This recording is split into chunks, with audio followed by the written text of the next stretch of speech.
souviens d'avoir vu mon ami qui était braqué avec une arme d'un policier et son jeune garçon qui faisait une crise de panique en criant « S'il vous plaît, tuez pas mon père, tuez pas mon père ».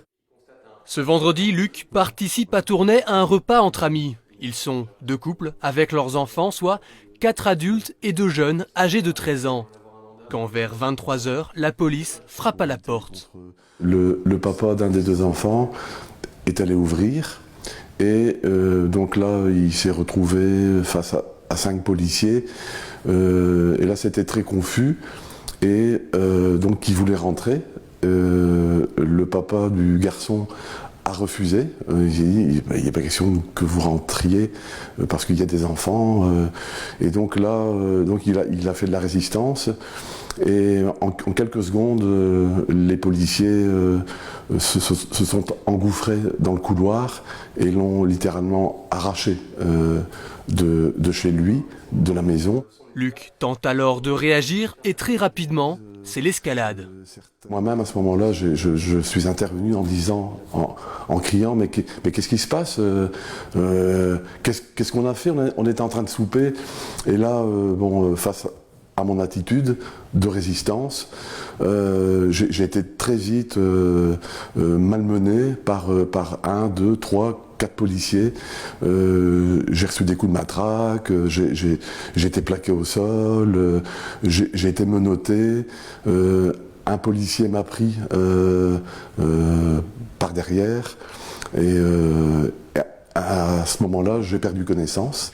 Après avoir reçu plusieurs coups, Luc a le visage en sang. Les policiers l'emmènent alors à l'hôpital, menotté. Quand le médecin m'a examiné, j'étais entouré de 2 policiers menottés, comme si j'étais un terroriste, comme si j'allais faire sauter l'hôpital. Donc là, j'ai été examiné, on m'a mis des pansements. Et j'ai été reconduit au commissariat où j'ai été mis au cachot, comme mon ami d'ailleurs. Les 2 amis passent alors la nuit au cachot avant d'être libérés. Le visage de Luc porte les marques de cette arrestation, mais les blessures ne sont pas que physiques. Nous sommes, quand je dis nous, c'est mon ami, moi, les 2 compagnes respectives qui étaient présentes et les 2 enfants. Nous sommes vraiment sous le choc psychologique. Je ne m'attendais pas, nous ne nous attendions pas à une telle attitude complètement démesurée face à une infraction qu'on reconnaît. On n'est pas contre la police, on n'est pas contre les contrôles.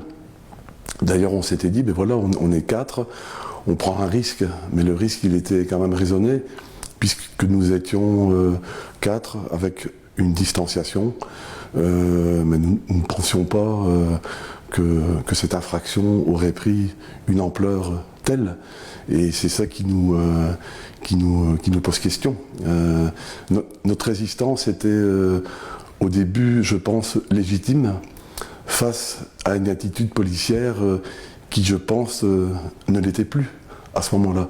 Je pense qu'on attend de la police de la compréhension, du dialogue, de la bienveillance, et on n'a pas trouvé ça. Donc ça s'est très vite précipité, on a eu peu de place, voire pas de place du tout au dialogue.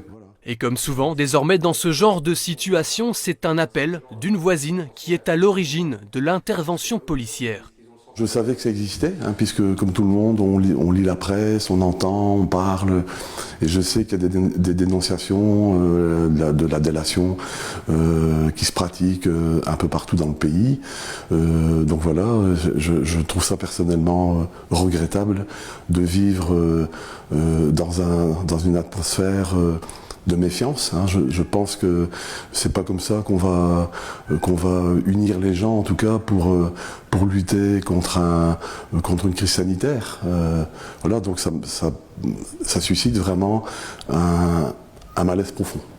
Luc et son ami ont l'intention de déposer une plainte au comité P. Étant donné qu'une enquête va être ouverte, la police n'a pas encore souhaité s'exprimer sur cette intervention. Seul élément qui ressort pour l'instant, c'est que la brigade avait bien reçu l'autorisation du magistrat de pénétrer dans le domicile. L'enquête devra plutôt éclaircir les circonstances de cette intervention et déterminer si oui ou non la réponse policière était proportionnée. Je sens qu'il y a tout un travail qui va devoir se faire pour éponger, pour guérir ce traumatisme psychologique auquel je ne m'attendais pas et auquel les gens qui étaient présents ne s'attendaient pas. Et je pense en particulier aux enfants. Il y avait quand même deux enfants de 13 ans, dont un qui a vu son père par terre, traîné, rué de coups, braqué par une arme. Il a été pris de panique. Moi-même, je me suis fait braquer par un policier. Donc voilà, d'un point de vue psychologique et émotionnel, ça va laisser des traces.